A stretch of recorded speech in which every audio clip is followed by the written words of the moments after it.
Today we're trying something fun and new and different, and I'm really excited about this one because we are letting you get a fly on the wall perspective of one of our most recent coaching calls for the Pitch Lab. And what we did is a pitch review. So one of our members volunteered to have the coaching call, and all the seasoned PR Pro members that were on the call review her pitch so that we could get real-time feedback on where she could streamline, where she could refine, where she could structure it a little bit better, have a more clear call to action.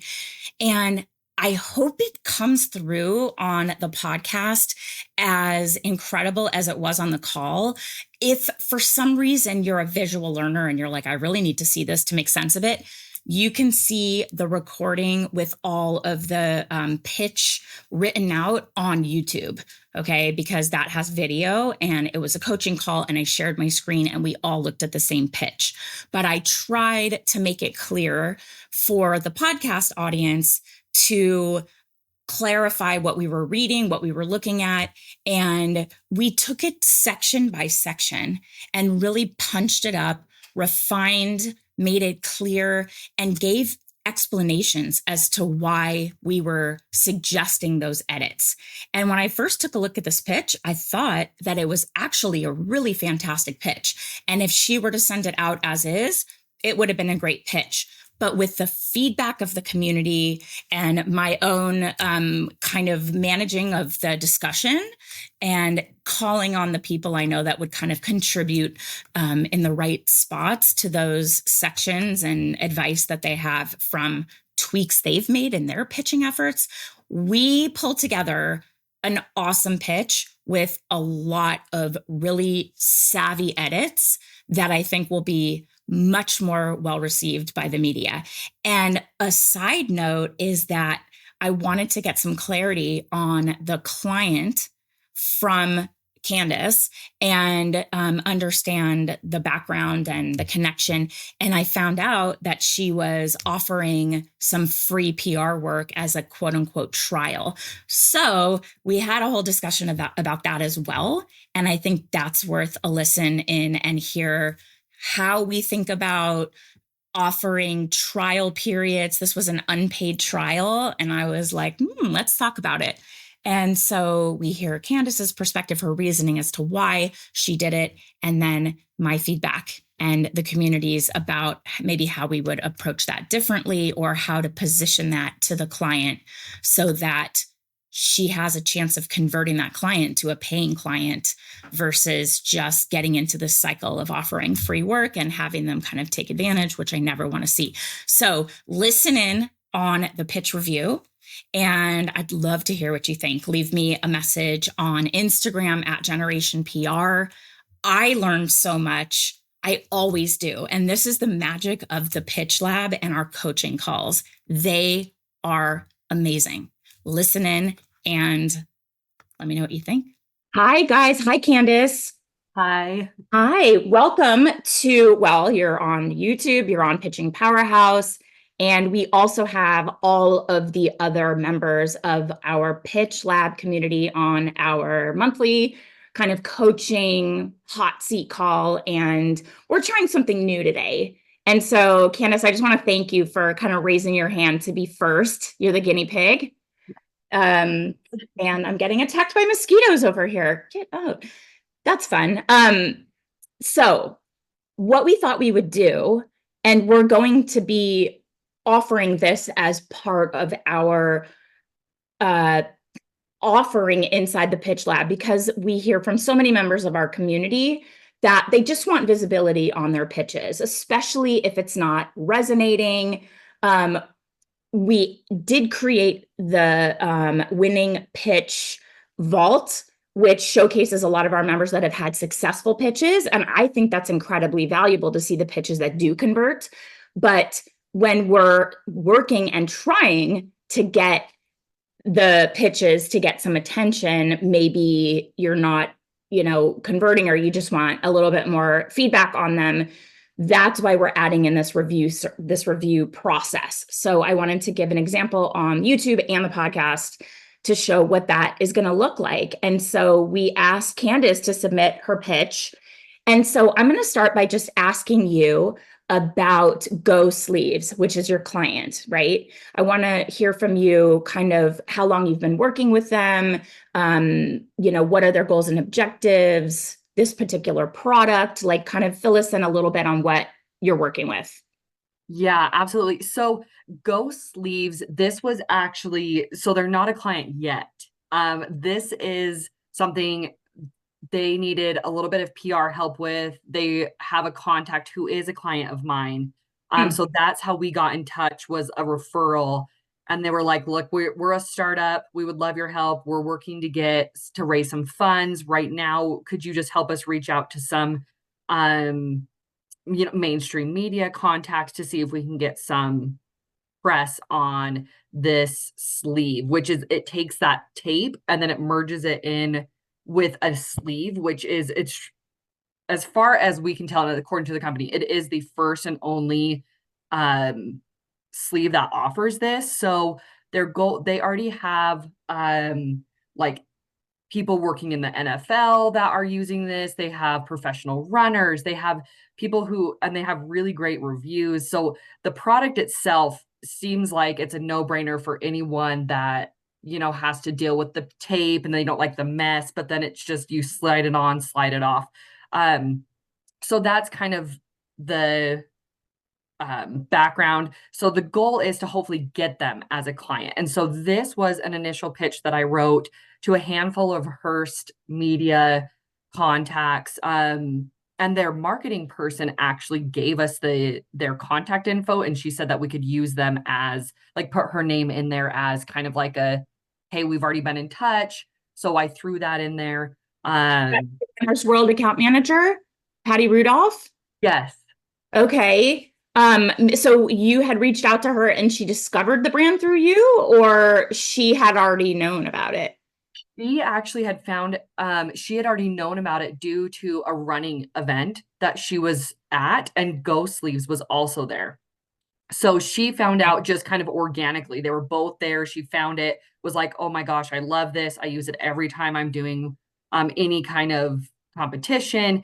And so she kind of herself has been like talking about it with these editors. But then the client Go Sleeves asked me to reach out to the editors personally. Now, this is the other side of my brain that's like, okay, so you're working for free. Yeah. So, like, what's the story with that? Like, what is because normally I don't know that any of us are offering pitching, crafting a pitch, reaching out to our contacts as a sort of like audition to, be in like to be, their publicist. So I'm curious what that arrange Yeah. everyone I know. podcast in the comments, people are like, same thought. So yeah, we don't normally do that. And I do like the idea of working for free with the limitations and guardrails, and just curious. And you're like established though as a PR professional. So usually people work for free when they're really trying to like break into a niche. Not that. Yes. So I did yes, but so this is a great topic. But so what I did is like, taking a step back, I'm like, oh, this could be a really cool client. They're trying to get millions of dollars raised in funds. If I can show them, and I put a limit to myself, like 8 hours max is what I would give for free. Okay. And over that, I'd say, I've reached, my pro bono max. Like, I'd love to continue helping you. Let me know when we can chat about, some kind of like monthly retainer or something like that. So that's where I was hoping that like this could, if I could get like a media pickup, that I'd be like, oh my gosh, see, this is. Yeah, like I'm good, I'm proving myself. Yes. So what do we think about this approach, you guys? You're established, right? Tell me about your back. Like yeah. I like this approach when somebody is just starting out or when somebody is looking to craft, kind of an oh, Serena dropped off. Carve out an expertise in a niche that maybe they don't have experience in already. And so you can work below market rate, or you can work for free for like a limited period. But I've not heard. I get that they're like a startup and their funds are kind of limited. I think that you're so good that maybe it would have warranted like a lowered. I don't love projects because there's always scope creep, but at Yeah. least you're saying, listen, I want to get some traction for you and I want to kind of, become a part of your growth. And so normally we would only enter into a 6-month agreement with a minimum retainer. However, I do think that I can get this to some of my contacts to start generating visibility and momentum. And while I would normally come in with this retainer, I would love to approach this with your budget in mind, your limited budget in mind, and as a favor to my client, and offer like, something so that you're still getting paid. I don't know. Do you guys agree with that? I just feel like because of your level and your expertise and your clients like vouching for you, it's not like you have to prove yourself. You know what I mean? Like you're, and like you already have the reputation, and you have the good reputation with the client, who would say, yeah, she's really awesome. And Chrissy's saying, if I didn't have to pay any of the team to work on it, or I've had extra time, who has extra time? I mean, so I don't know. I think this is great. I thought your pitch was fantastic. And so I just wanted to kind of address that piece of it. If this feels right for you, awesome. That's awesome. But I feel like I just wanted to clarify that I love this approach. This dog wants to go out, and like the gardeners are in front and it's going to pick up all the noise. I just listened to another podcast of mine. Just my son was like, what's that about? And I could just hear the gardeners in the background. So I'm trying to avoid that. But Nicola says, if I can find a reactive opportunity, yes, that's another way that I approach it. Is if someone comes to me and they're looking for something, and I've been in talks with a prospective client, I'm like, hey, I have this opportunity. It's not really a lot of time on my hands, but it shows how connected I am. And Chrissy's saying, I've definitely done that to secure clients. She's saying, if it's something I would have done once before, I wouldn't give a pitch they could just use themselves. That's another, yeah. I don't know that you're sharing it with them, but if you do, to show them like, look how great my pitches are, they could, use that unless they paid me for it. Yeah. So just some things to think about, because these calls are all about running your business, your agency, clients, getting clients, tactics to get clients. And I feel like this one, if it feels right for you, again, go for it and do that. If you have the time, you're not paying a team. But just my 2 cents is that, given your experience, your relationship with the client who can vouch for you as being really effective, you're already in this niche, I'm assuming. Yes. So that's where I was like really self-conscious about and that's kind of where I was like, well, maybe I should do this for free, because I'm typically in the B2B space. Okay. And I've have experience in the B2C, but it's been a few years. So like, that's where I was feeling a little bit like insecure of like, oh, okay, I don't really know if like I'm going to be able to secure anything. And I know B2C is so hard anyway to get in a product. So that's where I was like, okay, maybe I should offer this for free, because it's not really my niche. Whereas like the B2B Yeah. is like, Yeah. but yeah. Yeah. I think the fundamentals are still the same. You know what you're doing. That makes sense now, but you shouldn't have to. I mean, this is you like trying to get them as a client. So I don't know. I mean, I don't need to beat a dead horse, but I just wanted to kind of talk through why someone would offer services for free. And that does make sense. you know, your fundamentals are awesome. So having that insecurity around like B2B, B2C, we're all, anyone B2C, we're all struggling. It's really hard, you know? So it's not because you haven't done it in a while. It's just really competitive, you know? So I just don't want you to sell yourself short. And, Yeah. you know, and it's also like kind of showing a prospective client, like, I'm willing to work for free, so maybe my time isn't worth all that much, because it's hard to come back and be like, my retainer is 5,000 a month, and they're like, wait a second, you just did this whole thing for free, like why would? Yes. So Yeah.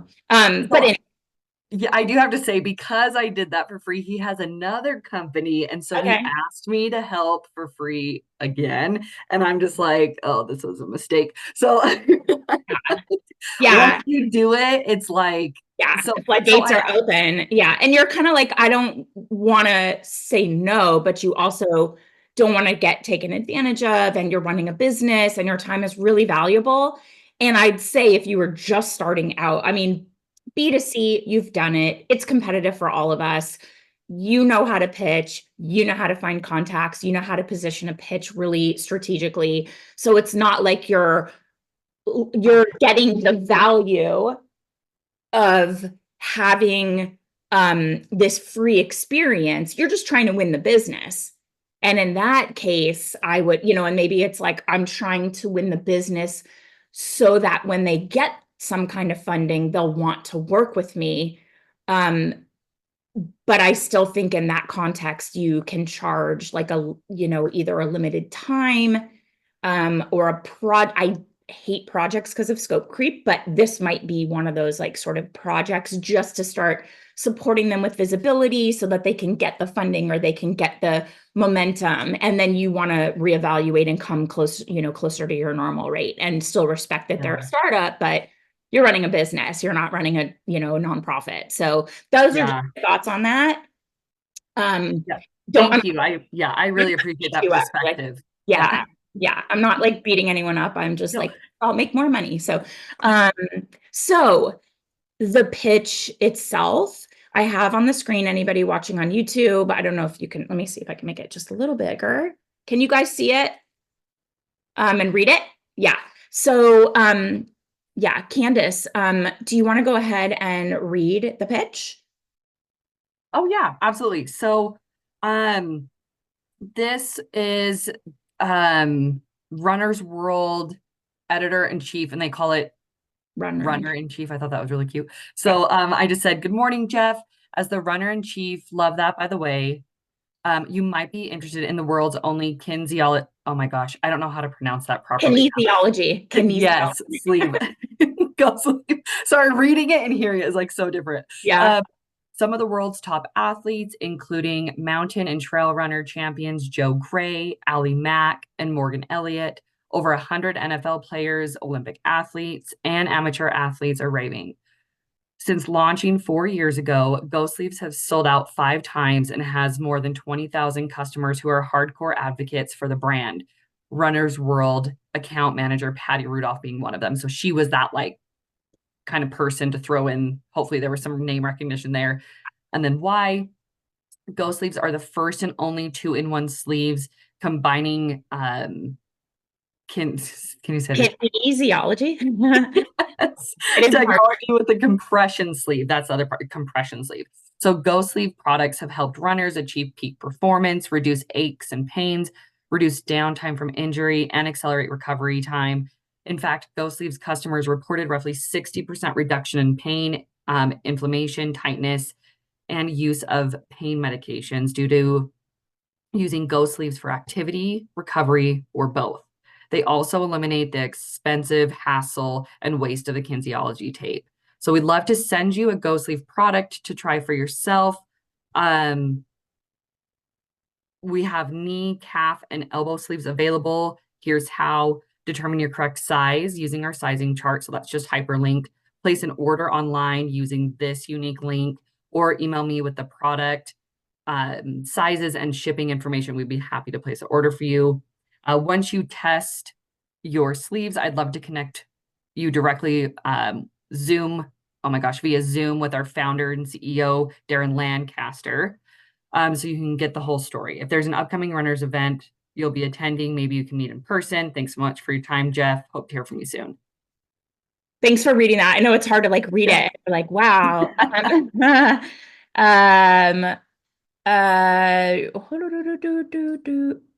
let me get back to that, Katie. That's a good comment. I want to get back to that. So my first impression was I thought this pitch was really good. And I was like, what are we going to do? Because it's how are we going to workshop it if it's really, really good? And then you did not read the subject line. The world's only Oh, sorry. sleeves are here. Just with the subject line, do you guys capitalize each word in the subject or just no, you just write it like a sentence as is? I stopped capitalizing them because the research is starting to show that non-capitalized is getting better conversion. Okay, love that. Love that for us. Love that for us. Thank you, Chrissy. So she has it where it's not capitalized, just the word kinesiology. That kind of also implies that's like a brand word, kind of, or like it's a proper noun if kinesiology is capitalized. So I don't know, that's just like the implication of that, not positive, negative. But would you guys include like an exclamation point to be like, they're here, or no, just as is? We like the subject. Is it attention grabbing? Is it at least like, do we know why we would care about the kinesiology sleeves that they're here?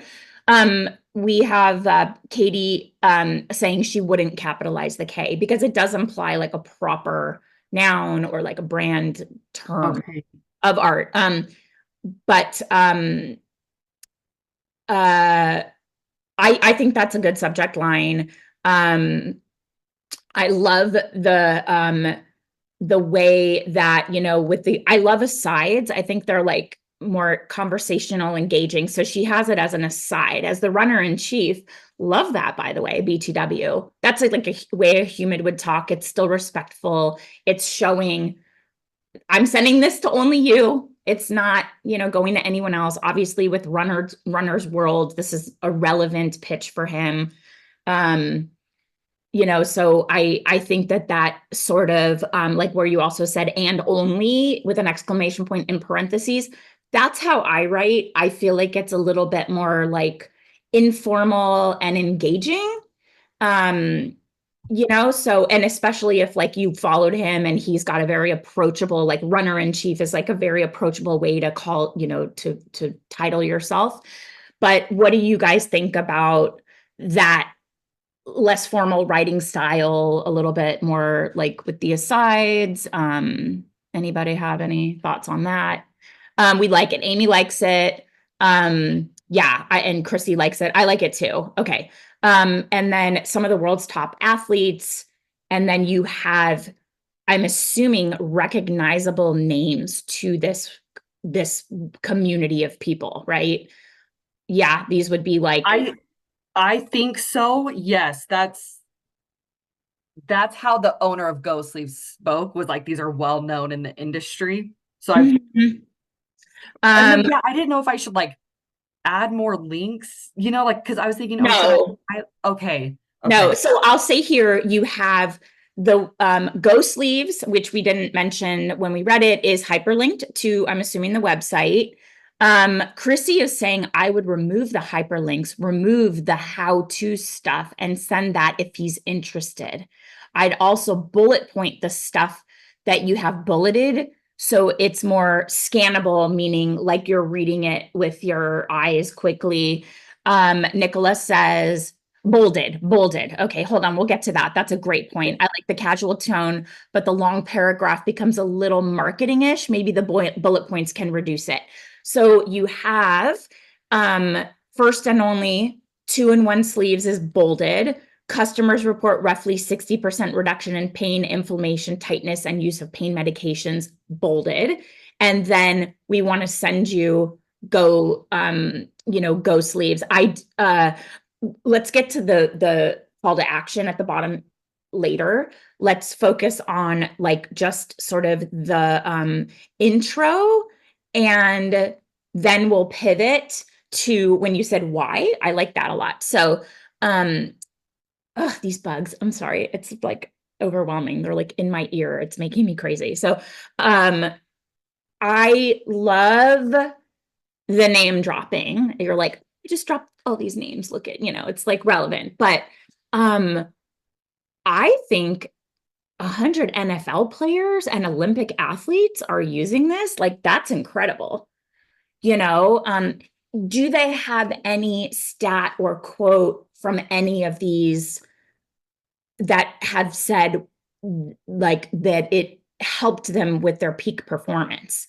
If there's anything Yes. along those lines, I think that's really powerful. Like, what did Yeah, they actually have like blogs written by some of them Mm. on their website. Okay.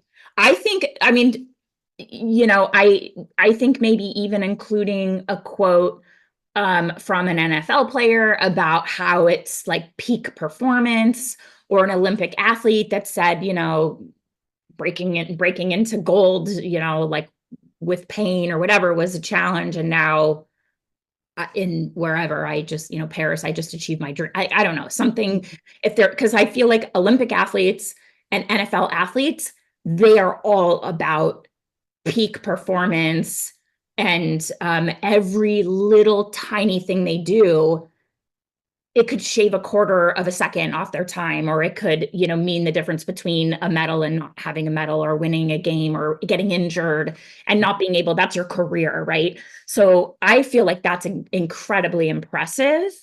And maybe, I think, Trail Running Champions is also really relevant to this publication. So it is worth putting in there.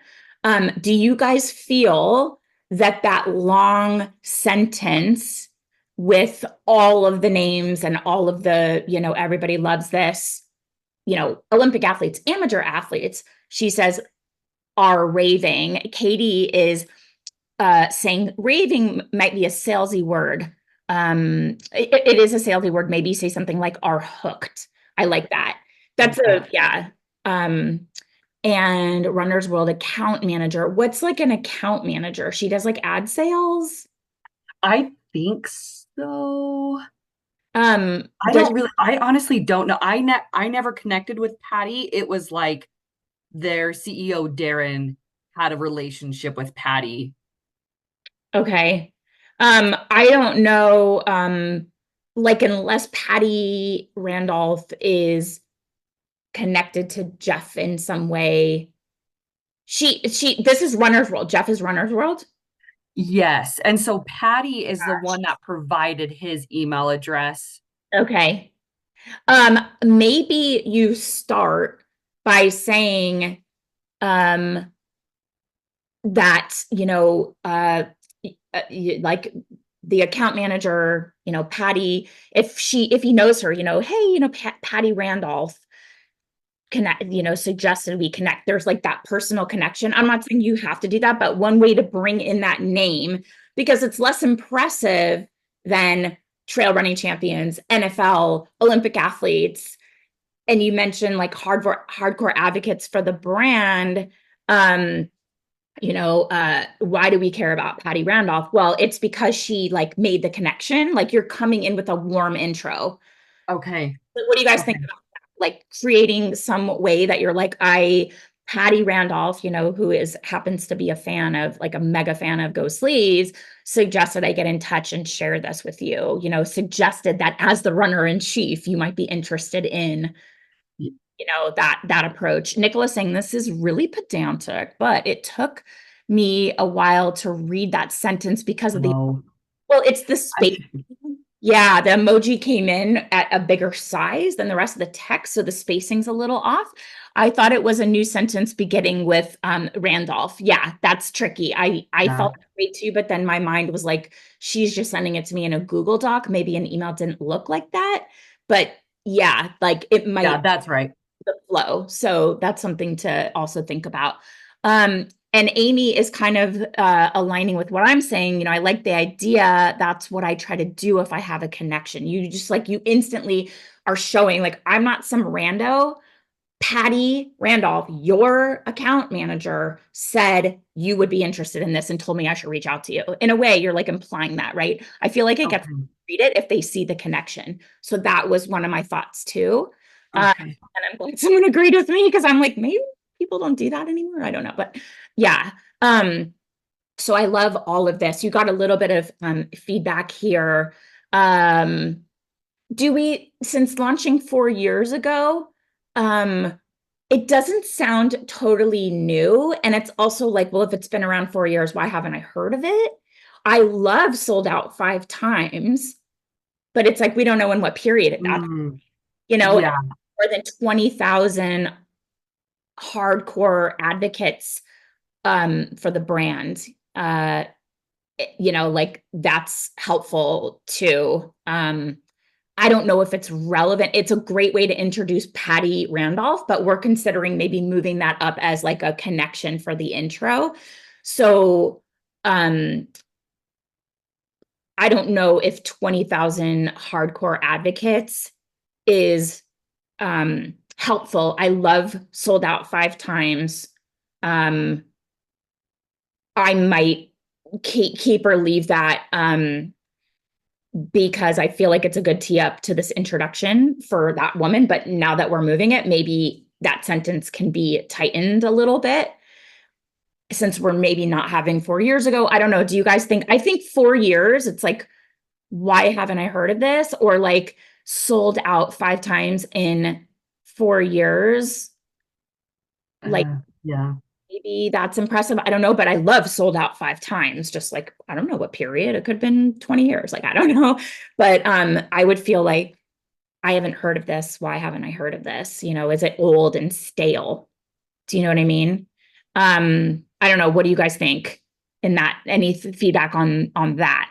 I didn't initially like think, oh, it's old, but I didn't really feel like it was necessary then. Okay. Because again, I would want to make it shorter, and so that would be one of the things that you could trim down just a tad. we try and keep our pitches really short though initially to get them to just read it quickly and do the next thing. So let's into that, because we're now going into the why, and you literally said why. I love that. Right. It's very clear. It's a one-word sentence with a question mark. It's a one-word question. Why? Why are they raving fans? Why is it sold out? Why do Olympic runners love this? Well, let me tell you.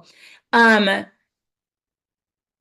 this is where everybody is saying we can convert some of these things to bullets, because we like the bold because it does help things stand out. However, it's a long paragraph with long sentences, and these things, 60% reduction in pain, inflammation, tightness, and the use of pain medications, that's incredible. That is absolutely incredible. People are using them during activity and to help them recover, or both. And that's the impact it's having. That's incredible. You cannot ignore a 60%, claim. That's pretty amazing, right? And 2-in-1 sleeve, first and only, 2-in-1 sleeves combining kinesiology technology with a compression sleeve. And then, but why? And the next sentence is the why. So maybe, so you eliminate that like sort of intro to the next sentence, and it's like, which allows runners to achieve peak performance, reduce aches, pain, reduce downtime from injury, accelerate recovery time. So it's kind of like, why do we care about kinesiology and compression being combined? This is why. So maybe we call this because when you have a bullet pointed list, you want to have the tee up to the list. So so you tee up the list of here, which allows, or allowing for, and then bullet, or do you know what I'm saying? So it's like, you're teeing up this list. They're the first, the only, it's got this technology that combines these two factors that are really important. And that's the tee up, and then a colon. So the word would be like allowing, and then every word that follows in the bullet has to make sense with the word allowing, or which provides these benefits. Then it doesn't have to, then it has to be benefit, benefit, benefit, like whatever it is, it has to, that whole paragraph with the bullets has to relate back to that first sentence, so that each bullet has an action word. They all start with an action word, or each bullet has a specific way that it's positioning a benefit. So I've seen a lot of pitches that will have that kind of with the bullets, but the tee up sentence that lists then bullet, bullet, bullet, they don't all follow the same format. And to me, it makes my brain scramble. It has to be, do you guys know what I'm saying? Where it all has to be like an action verb, verb, verb, verb. You know how they say when you're writing your resume, every point that you put on there has to be something that's an action. Parallel structure. Katie, can you come on and sort of explain that just a bit more? Because I'm not being very articulate in explaining it. I just know it when it's just the grammatical idea of exactly what you're saying, that when you do bullet points, you want them to either all be a phrase and all be like the same tense, or you want it all to just be one word. Yeah. Yes. Yes, exactly. So same tense, like, so it could be, let's workshop specifically that. So, you know, helped runners achieve,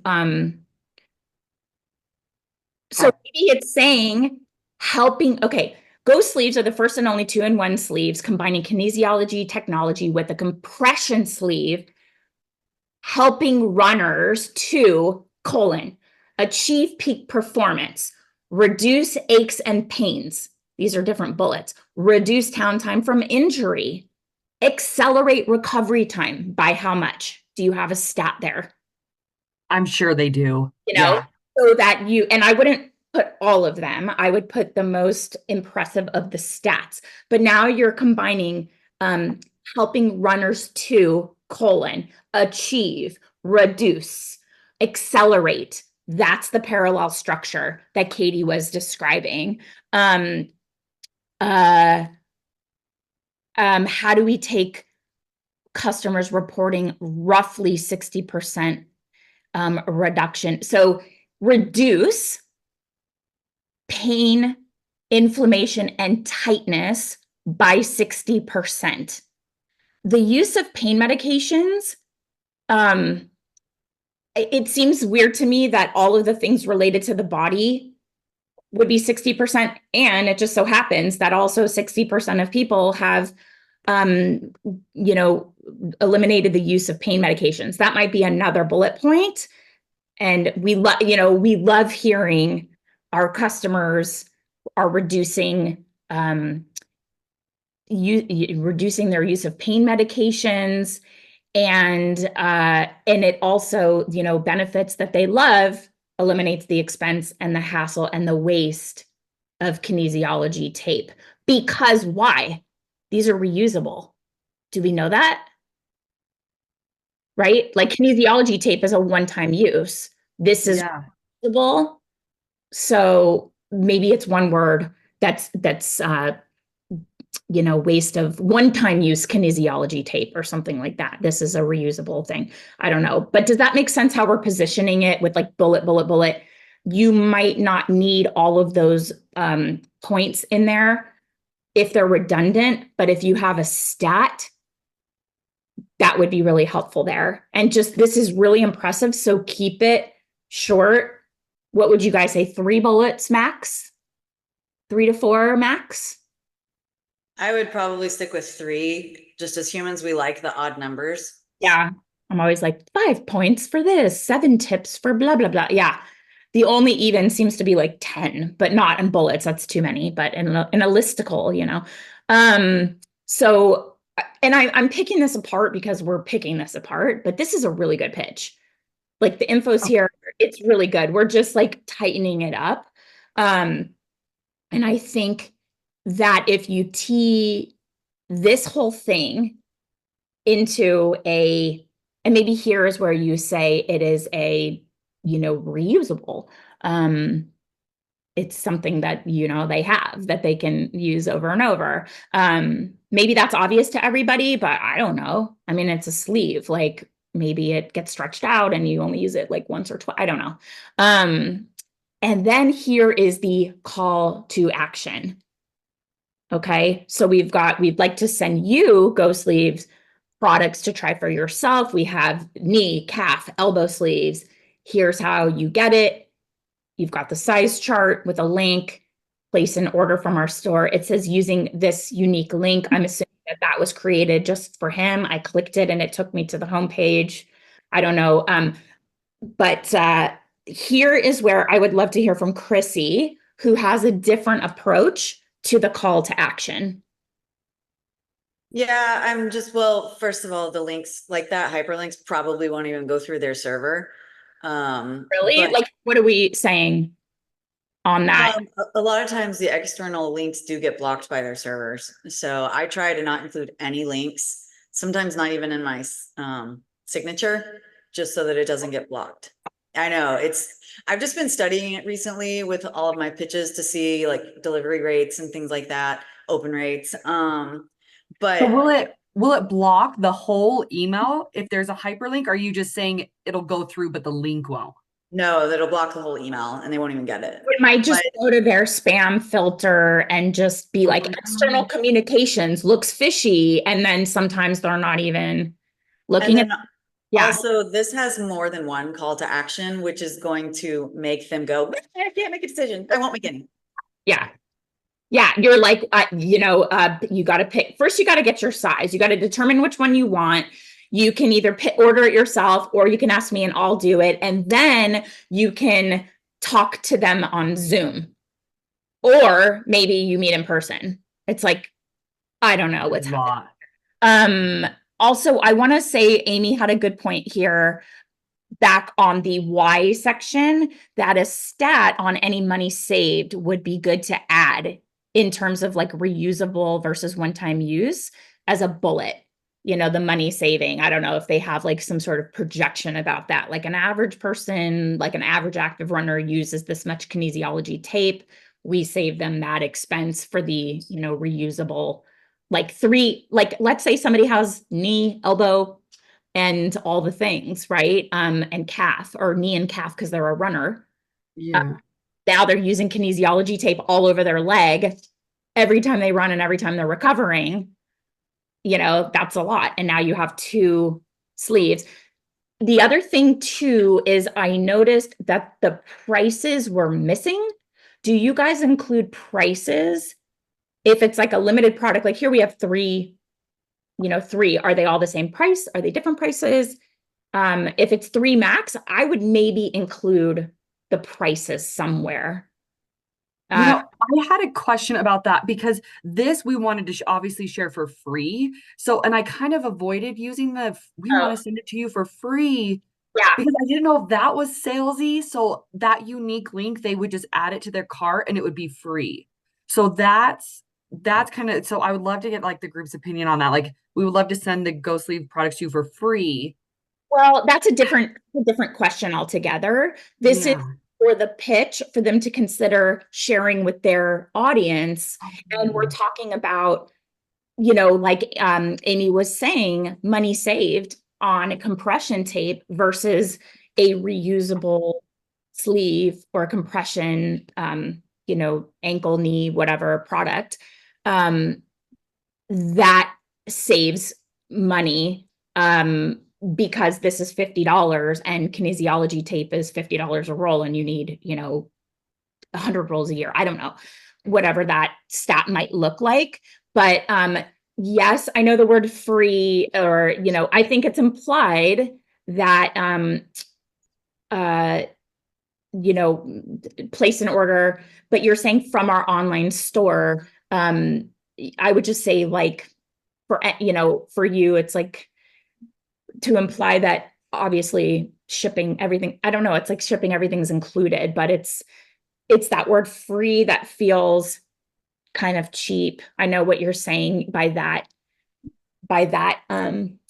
positioning, but it's like, we'd love to send you Go Sleeve products to try for yourself. I also feel like, Well, I was just gonna say, whenever I'm trying to get somebody to let me send them a book, well, it's a little bit different in my case because it's either like print or paper. I will often assume they're gonna say yes, and I will say, may I send you a book, and then say I can send it print or digital. And I've had pretty good responses like that. even say, may I send you a book? This is different because it's sized, Yeah. right? And it's specific, 3 different body parts, right? That you're kind of protecting. Let's say you just have a collection of something, like for me, it's shampoo or whatever, right?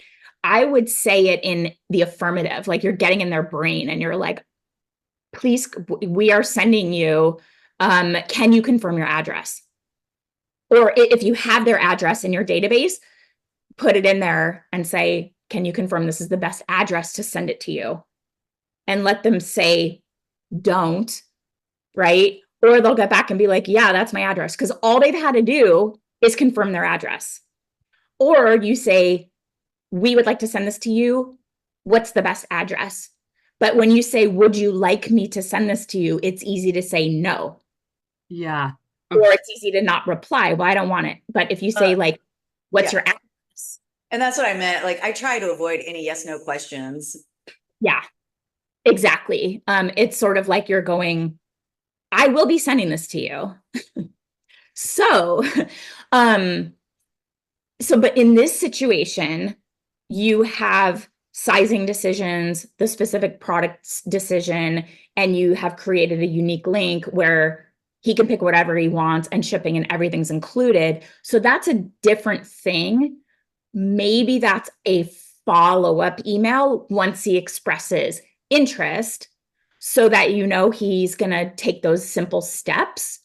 But this is like, we just want you to consider this. Are you interested? So the next step, I would have a single call to action. So what is it? Okay. We want to get it in their hands. We want to get it in Jeff's hands. So that's where I would use like Chrissy's approach to say, I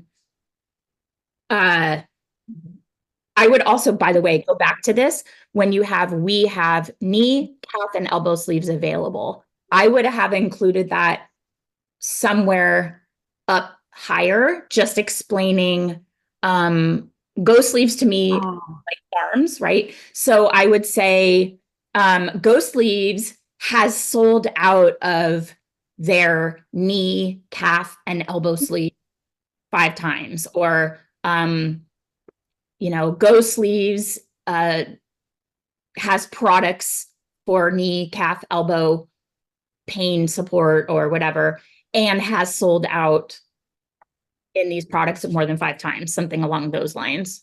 But here we have so many calls to action. I agree with Chrissy that it's a little bit like, what is this guy supposed to do next? He's supposed to read the pitch. All of it. Just do it all. Get your Go Sleeves and then talk to this and then go to a running event and talk to him there, So it's like, I would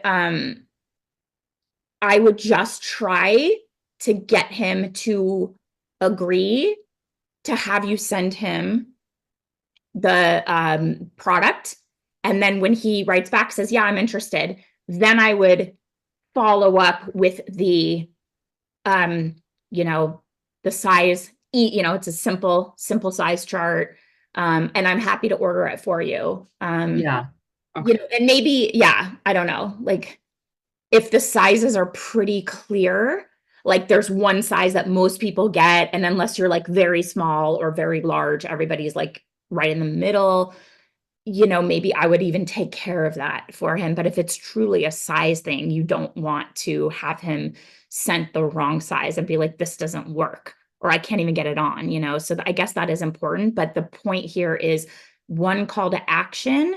And then once he's on the hook and he's interested, the follow-up, hey, how are you liking it? Can I get you on the phone with Darren? Why does he care about talking to Darren? What's the whole story? So it's like, so Darren can explain the unique tech and why he created this, or like his personal connection to, the recovery using this product, why it was important. Like his mom had knee surgery and this saved her. I don't, something, I don't know. It'd probably be more centered around his running and his, but, I think that there's too much in terms of a call to action. And I would just figure out the way that you're going to say to him, confirm your address, or not confirm your address, but I would love to get you some Go sleeves to try. Let me know. This is tricky because it's a specific item with sizes and stuff, but usually if it is a book like Chrissy, I wouldn't even ask if they want digital or print. I would just send them both. I would be like, here's a digital copy while you wait for your hardcover, and just confirm their address. I don't know. What do you think about that, Chrissy? I do that when I have enough books, but I don't always have enough books on hand. Okay, if you're limited. Got it. Okay. Got it. And I think with this, this is so helpful. Like, I really appreciate all this feedback because, way too many call to actions. And I like the idea of saying, because they're like, we want to just get this out there. So I know they would be open to sending all 3 products. So we'd love to send you all 3 Go sleeves. Can you confirm this is the correct address? And then hopefully, is that kind of what the consensus is like, can you confirm? Yeah, something simple. But then I would also say, you look to be about a medium. Here's the chart. No. Okay. No. Amy, what? I would say, please provide the best shipping address, because a lot of people work from home and don't go into the office still. Right. Yeah. And your size preferences. And here's the link. I wouldn't like guess on, because if you see like a headshot of him, you're not going to have any idea what size his knees would be. And I would never want to offend someone. They need an extra large and you guessed him a small or something. The second it flew out of my mouth, I was like, that's not right. So when you said that, Amy, you said size preference. I would literally just link the sizing chart to the words size preference. But that's also a link, and Chrissy said bad on the links. So I don't know, how do you solve that? Because he'll be like, what size preference? Because is it just like small, medium, large? I don't think so. So this is probably about a month old. Oh yeah, that looks way complicated. I'd be like, oh my God, I got to figure that out. I got to get out a measuring tape. Yeah. I think it's snug and secure fit is key to success. Yeah, that's what I was saying. It's like maybe they get the wrong size and they think it sucks and it doesn't work. So this is kind of important. I would probably leave that for the follow-up and just say, if you could, give me the correct mailing address or whatever, then I'll send you the size chart to make sure we get the right size. Yeah. And this is a separate email. And okay. Yeah. We're just trying to keep the call to action really simple. This is why I don't like pitching clothes, you guys. I don't love fashion for this reason. I just want to be like, here's my stuff. I'm sending it your way. Mazel tov, like take it, So like it's fewer decisions, fewer calls to action. So what we're trying to do, listeners of the podcast, because this has gone off the rails because we're trying to figure this little nuance out.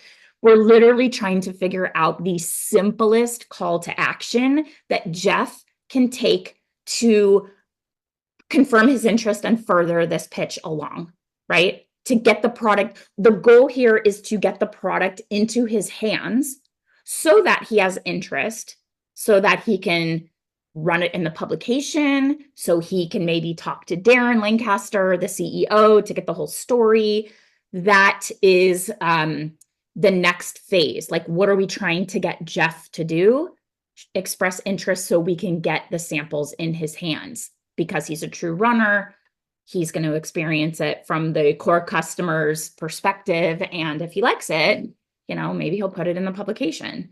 So that's how I would kind of approach that, because I think at the end, once you test run your sleeves, you know, or I like test run. I think that's cute because it's a tie into run. I'd say we'd love for you to test run some sleeves, you know, all 3 of our sleeves, confirm the best address for us, for me to send it to you. And then, you know, and the best size, and I'll follow up with the size chart. Most of you listening will not have that challenge of like customizing the products going out, you know, with a size chart.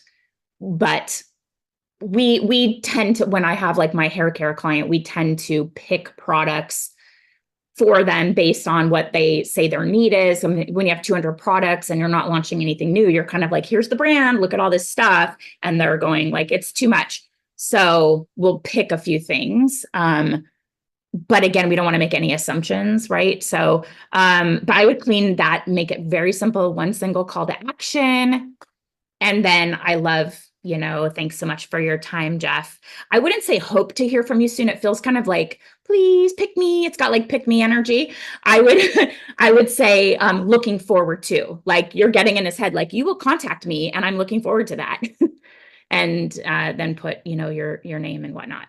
So is that helpful? I learned a lot personally going through that process. Yeah. Yeah. And I also just assume that anybody that's an editor that's getting we'd love for you to try it, is going to be receiving a sample for free. Okay.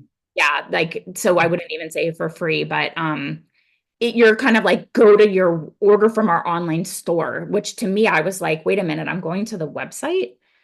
Does that mean that like I have to pay for shipping? Like, but then you said it's a unique link. So I don't know.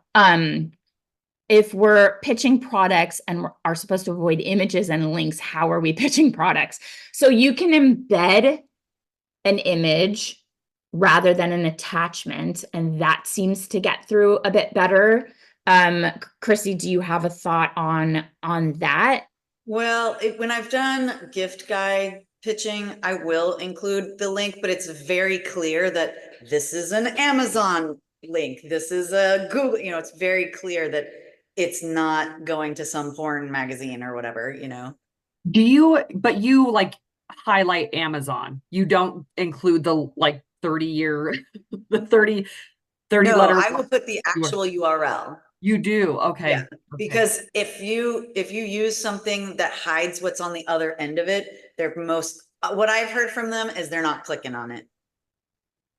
I've always wondered that. Yeah, Yeah. because even when I do, I'm like, it's just so long and it doesn't look pretty, right? But it's like, but then are they really trusting that link?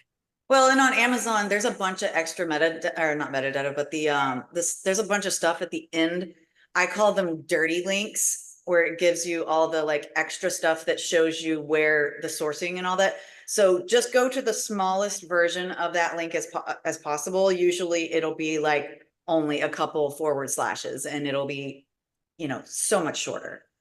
I'm happy to send you an example of that if you need, because I know it's kind of hard to explain. A dirty link. I mean, that's like it. Like it's just like a hot mess. You're like, what even is all of this? So I'm an Amazon associate or affiliate or whatever, and they have like really pretty simple little am.zn, and it's like a little short thing. I wish they all were that simple, but you get that whole kind of, like you said, the sourcing. Hi, Amy. Welcome. Let me just give a quick podcast wrap up in YouTube. I just want to thank Candace for being our guinea pig.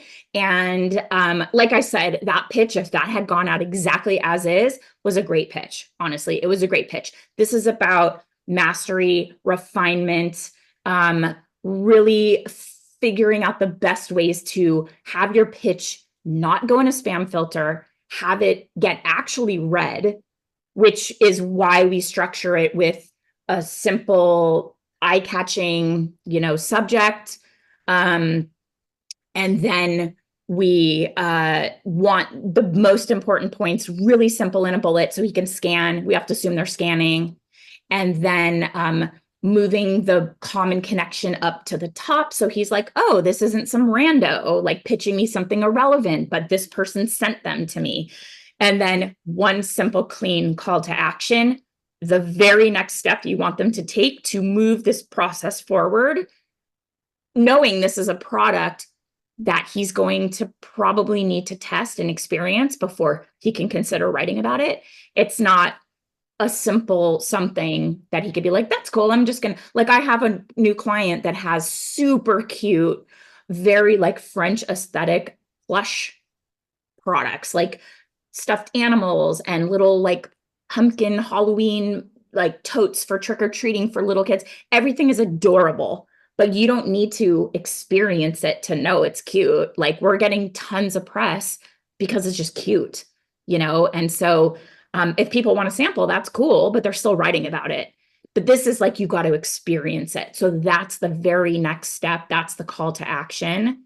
That's the simple way to do it. So Candace, just thank you so much for participating in this kind of new pitch review process that we're doing. And I just appreciate your willingness to raise your hand and go in the hot seat and let us pick apart your pitch in the name of feedback and all of us learning. So thank you so much.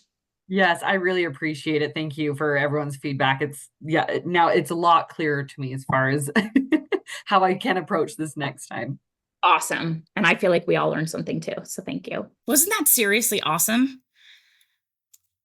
The feedback of the collective group of PR pros sharing what they know that works and giving, just the way this community comes together to support each other is unmatched, honestly. Anyone who's been in PR for any length of time knows it's usually a pretty like, these are my secrets, very close to the vest.